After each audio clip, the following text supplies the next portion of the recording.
السلام عليكم ورحمة الله وبركاته. الحمد لله نحمده ونستعينه ونستغفره ونعوذ بالله من شرور أنفسنا. من يهده الله فلا مضل له ومن يضلله فلا هادي له، ونشهد أن لا إله إلا الله وحده لا شريك له، وأن محمدا عبده ورسوله الذي أرسله الله تعالى بالحق بشيرا ونذيرا وداعيا إلى الله بإذنه وسراجا منيرا. أما بعد فأعوذ بالله من الشيطان الرجيم. بسم الله الرحمن الرحيم. ومن آياته أن خلق لكم من أنفسكم أزواجا لتسكنوا إليها وجعل بينكم مودة ورحمة إن في ذلك لآيات لقوم يتفكرون. وقال رسول الله صلى الله عليه وسلم: لو كنت آمر أحد أن يسجد لأحد لأمرت النساء أن يسجدن لأزواجهن بما جعل الله لهم عليهن من حق، أو كما قال عليه الصلاة والسلام. صدق الله العظيم وصدق رسوله النبي الأمي الكريم، ونحن على ذلك من الشاهدين والشاكرين والذاكرين، والحمد لله رب العالمين. سبحانك لا علم لنا إلا ما علمتنا إنك أنت العليم الحكيم. اللهم أرنا الحق حقا وارزقنا اتباعه، وأرنا الباطل باطلا وارزقنا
আলামিনের দরবারে অসংখ্য অগণিত শুকরিয়া আদায় করি যে মহান আল্লাহ পাক রব্বুল আলামিন আমাদেরকে দুনিয়ার সমস্ত কাজকর্ম থেকে দুনিয়ার সকল কাজ থেকে বিরত রাখিয়া আল্লাহ তাআলার হুকুম ফরমান নামাজ আদায়ের উদ্দেশ্যে আল্লাহর ঘর মসজিদে আসার তৌফিক দান করেছেন। এই জন্য সকলে অন্তর থেকে শুকরিয়া আদায় করি আলহামদুলিল্লাহ। লাখ কোটি দুরূদ সালাম পেশ করছি মানবতার মুক্তিদূত বিশ্বনবী হযরত মুহাম্মদ মুস্তাফা সাল্লাল্লাহু আলাইহি ওয়াসাল্লাম। আল্লাহ পাক রব্বুল আলামিনের কাছে দোয়া দরখাস্ত করতেছি যে আমাদের আত্মীয়-স্বজন পিতা-মাতা সন্তান অন্ধকার কবরে চলে গেছে, আল্লাহ তাআলা তাদের জিন্দেগির গুনাহকে মাফ করে তাদের কবরটাকে জান্নাতের বাগান বানিয়ে দিন। সকলে বলেন আমিন। সম্মানিত উপস্থিতি, এটা রজব মাস চলতেছে, আরবিতে এটা রজব মাস চলতেছে। আমরা মুসলমানদের আমলগুলো আরবি মাসের সাথে সম্পৃক্ত। আমাদের কিছু মৌসুম আছে, যে মৌসুম কি বলে যে রমজান মাসে রমজানের আমল, কোরবানির সময় কোরবানির আমল। এরকম ভাবে প্রতিটা মাস একজন মুসলমান হিসেবে আরবি মাসগুলো গণনা করে রাখা সুন্নাত।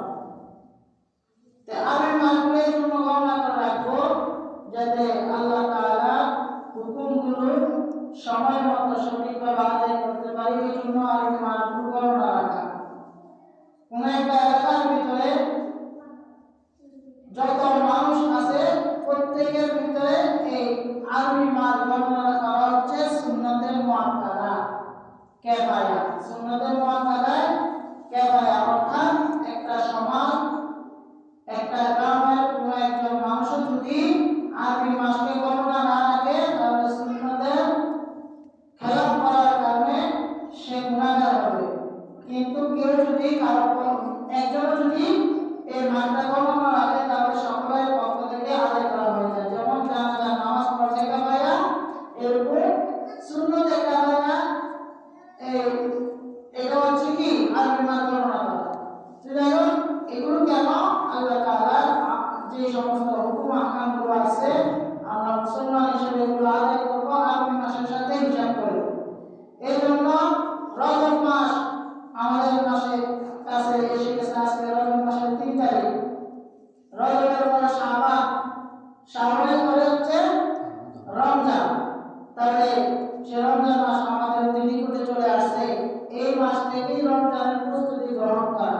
রাসূল সাল্লাল্লাহু আলাইহি ওয়াসাল্লাম রজব মাস আসলেই একটি দোয়া করতেন, আল্লাহুম্মা বারিক লানা ফি রজব ওয়া শাবান ওয়া বাল্লিগনা রমাদান। আল্লাহ, রজব এবং শাবানে তুমি পরিপূর্ণ ফজিলত আমাকে দান করো এবং রমজান পর্যন্ত আমাকে হায়াত বৃদ্ধি করে দাও। এই দোয়াটা আল্লাহ রাসূল সবসময় করতেন এবং আমাদেরকে করার জন্য কি রাসূল সাল্লাল্লাহু আলাইহি ওয়াসাল্লাম আদেশ করে গেছেন। তাই এই জন্য আজকে থেকে আমরা বেশি বেশি করে দোয়াটা করব। আল্লাহুম্মা বারিক লানা ফি রজব ওয়া শাবান ওয়া বাল্লিগনা রমাদান। একেবারে ছোট্ট একটি দোয়া, আল্লাহুম্মা বারিক লানা ফি রজব ওয়া শাবান ওয়া বাল্লিগনা রমাদান। তাহলে আল্লাহ পাক রব্বুল আলামিনের কাছে দোয়া করা যে রমজান পর্যন্ত যাতে আমাদের হায়াত বৃদ্ধি করে দেয়। কেন? রমজানের ফজিলত আমরা সকলেই জানি যে রোজা যে কি পরিমাণ ফজিলত। আল্লাহ পাক রব্বুল আলামিন সমস্ত আমলের জন্য 2 কাঁধে 2 ফেরেশতা তাদেরকে বলে দিয়েছেন, তোমরা এই আমলের জন্য এই সওয়াবটুকু লিখবা, ওই আমলের জন্য এতটুকু সওয়াব লিখবা। কিন্তু রমজানের রোজার ব্যাপারে আল্লাহ তাআলা বলেছেন, না, এর জন্য তুমি লিখবা না, এটা বান্দা আমার জন্য রাখছে, আমি নিজেই বান্দাকে এর বদলা দেব। এই সে রমজান আমাদের কাছে অতি নিকটে চলে আসছে। আল্লাহ তাআলা এতটুকু পর্যন্ত যেহেতু জীবিত রাখছে, আর 2টা মাস যদি জীবিত রেখে আল্লাহ তাআলা যাতে রমজান পর্যন্ত আমাদের হায়াতকে পৌঁছে দেয়, বাড়িয়ে দেয়। সকলে বলেন আমিন। সবসময় দোয়া করব। আজকে ওটার ভিতরে স্বামী স্ত্রীর অধিকার, স্বামী স্ত্রীর হক সম্পর্কে কিছু আলোচনা করা হয়েছে। তো আজকে আমরা জানবো একজন স্বামী হিসেবে স্ত্রীর উপর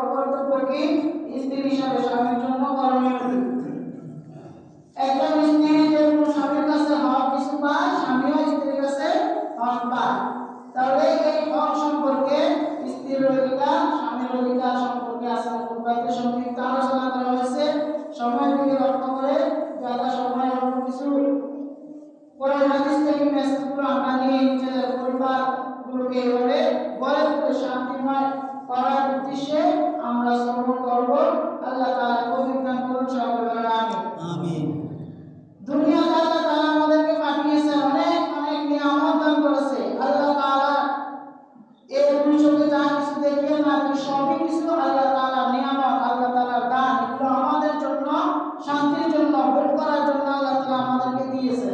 যে বলে রাসূল বলেছে, দুনিয়াতে সমস্ত নিয়ামতের চাইতে একজন পুরুষের জন্য একটা নারী, দিনদার নারী, স্বামী ভক্ত নারী একটা পুরুষের জন্য সবচেয়ে বড় নিয়ামত। কারণ কোন স্বামী যদি তার স্ত্রীকে নিয়ে সুখী নাই, তাহলে ওই স্বামীর মতো দুনিয়াতে জাহান্নামের ভিতরে আর কেউ নাই। কারণ তার পরিবার যদি তাকে না মানে, তার পরিবার যদি, তার স্ত্রী যদি তাকে স্বামী হিসাবে সম্মান না করে, তার কথাগুলো না শুনে, তাহলে একজন পুরুষ হিসাবে তার কাছে এর চাইতে লজ্জা, এর চাইতে খারাপ আর হতে পারে না। তো সারাদিন স্বামী ঘরের বাইরে কঠোর পরিশ্রম করার পরে যদি ঘরে এসে যদি একটু শান্তি না পায়, তাহলে এই জীবন দেশে কি করবে? এই জন্য একটা পুরুষের জন্য সবচাইতে বড় নিয়ামত হচ্ছে একজন দিনদার, পরেজগার, গুণবতী, ধার্মিক স্বামী তার স্ত্রী একটা পুরুষের জন্য নিয়ামত। এই জন্য আল্লাহ রাসূল সাল্লাল্লাহু আলাইহি সাল্লাম আল্লাহ তাআলার কাছে নেককার স্ত্রীর দোয়া করতে বলেছেন।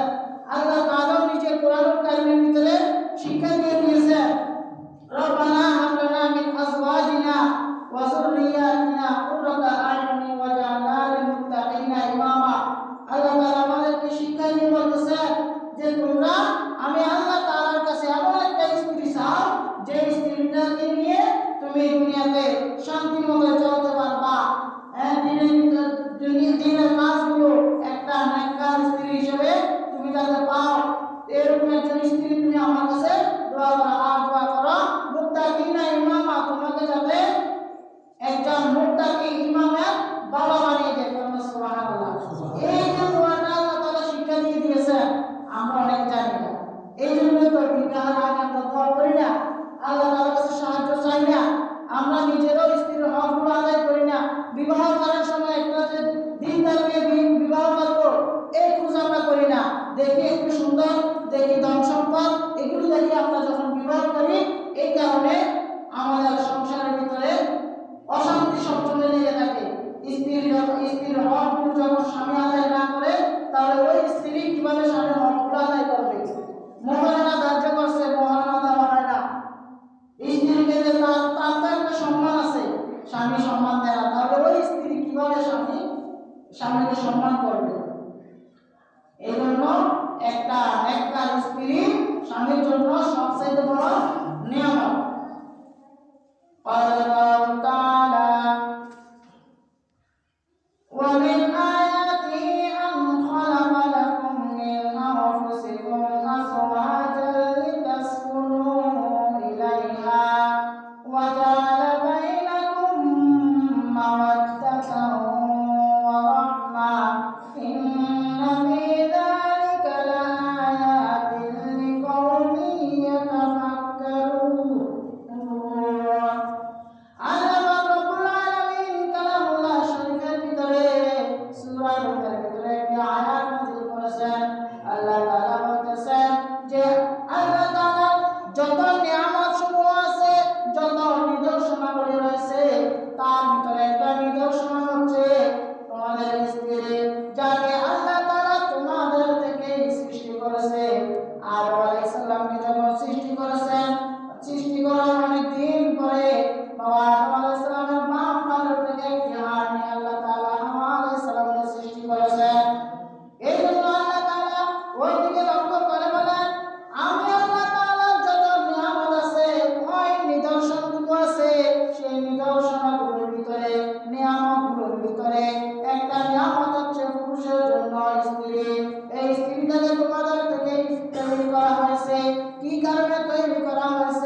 হাসি ফুটে ওঠে।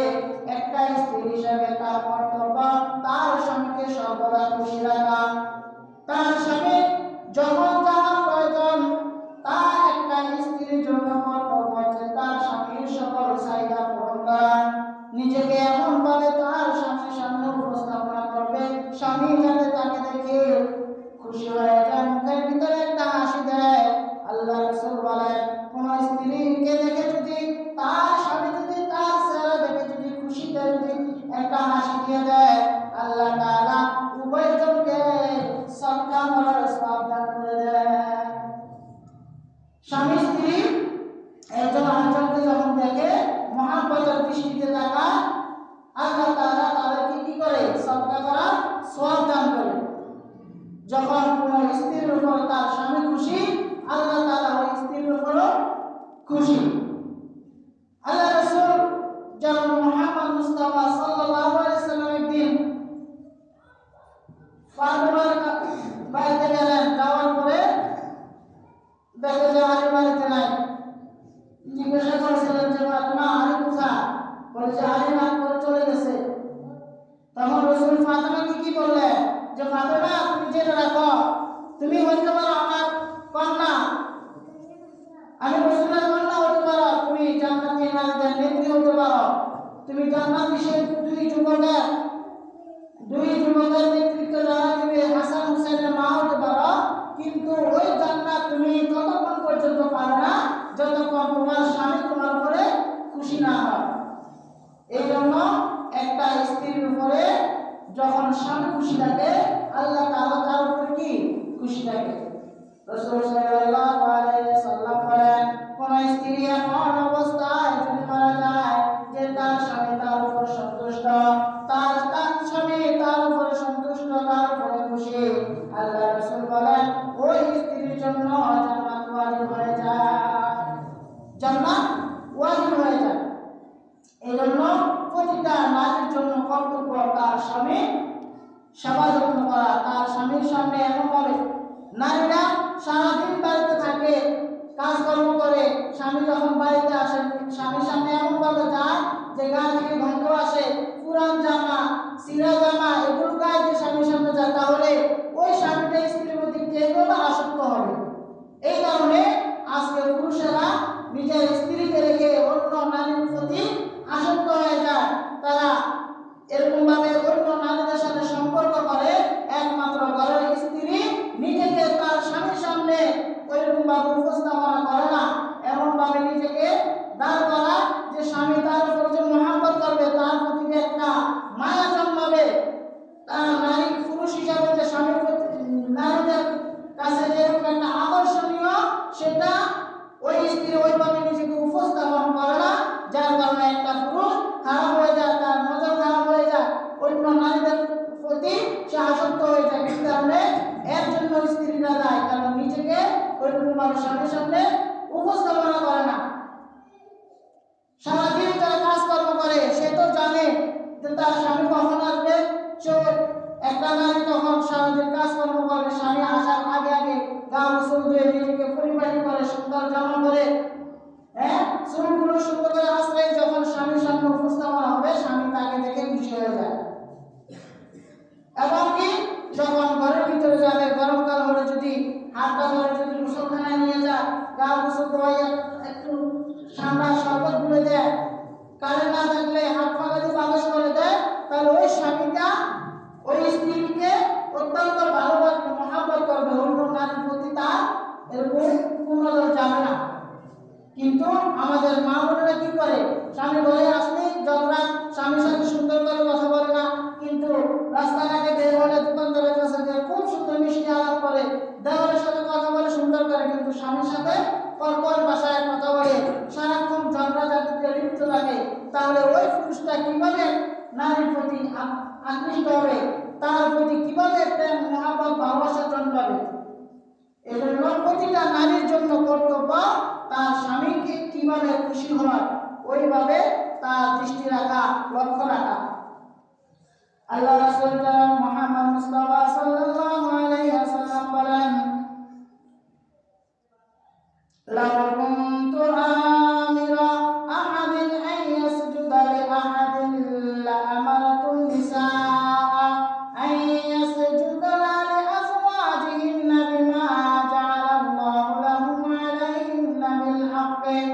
আল্লাহ রাসূল বলেন একটা স্বামী তার স্ত্রীর কাছে কতটুকু পাওনা, কতটুকু শ্রদ্ধা লাগান। রাসূল বলেন আমি রাসূল যদি আল্লাহ তাআলাকে ব্যতীত আল্লাহ তাআলার পরে যদি কাউকে সিজদা করার অনুমতি দিতাম, তাহলে আমি প্রতিটা নারীকে বলে দিতাম তারা যাতে তাদের স্বামীকে সিজদা করে। আল্লাহ রাসূল বলেন আমি আল্লাহ তাআলা ব্যতীত কাউকে তো সিজদা করা জায়েজ নাই, যদি থাকতো অথবা আমি হুকুম করতাম তাহলে প্রতিটা নারীকে বলতাম তারা যাতে তাদের স্বামীকে সিজদা করে। তাহলে স্বামী কতটুকু স্ত্রীর কাছে গ্রহণযোগ্যতা পায় না, কিন্তু স্ত্রীরা স্বামীকে সে মর্যাদা দিবে তো দূরের কথা, সারাক্ষণ ঝগড়াঝাটি লিপ্ত থাকে। কোথাও কোথাও এমন দেখা যায় যে স্ত্রী স্বামীর উপর হাত তুলে বসে। ওই স্ত্রীর জন্য দুর্ভাগ্য, স্ত্রীর জন্য দুঃসংবাদ, তার জন্য জাহান্নাম আল্লাহ তাআলা প্রস্তুত করে রেখেছে। এই জন্য আমরা মা বোনেরা যারা আছে তারা যাতে স্বামীর সেবা যত্ন করে, স্বামীকে খুশি রাখার জন্য আপ্রাণ চেষ্টা করে, তার সাধ্য অনুযায়ী স্বামীকে খুশি রাখা। এগুলো কিন্তু গেল একটা স্ত্রীর কাছে স্বামীর পাওনা। হুবহু স্বামীর কাছেও স্ত্রীর ওইরকম পাওনাগুলো আছে। সময় সংক্ষিপ্ত, সব কথা বলা যায় না। যে একটা স্ত্রীকে খুশি রাখার জন্য যা কিছু প্রয়োজন সব কিছু স্বামী বহন করা, সব কিছু স্বামী করা, এটা হচ্ছে স্ত্রী তার কাছে পাওনা। স্ত্রীর যাহা কিছু প্রয়োজন আছে সব কিছু স্বামী কি করবে? বহন করবে। স্ত্রীর সাথে সুন্দর করে কথা বলা, স্ত্রীর জন্য সুন্দর জামা পোশাকের ব্যবস্থা করে দেওয়া, স্বামীর কাছে স্ত্রী সুন্দর একটা জামা পরে নিজেকে উপস্থাপনা করবে, সেটার জন্য তো একটা জামার প্রয়োজন আছে, আছে না? একটা কাপড়ের প্রয়োজন আছে। আপনি স্বামী যদি কিনেই না দেন তাহলে স্ত্রী পাবে কোথায়? এই জন্য স্ত্রী স্বামীর প্রতি খেয়াল রাখা, স্বামীও স্ত্রীর প্রতি খেয়াল রাখা। আল্লাহ তাআলা আমাদেরকে তৌফিক দান করুন।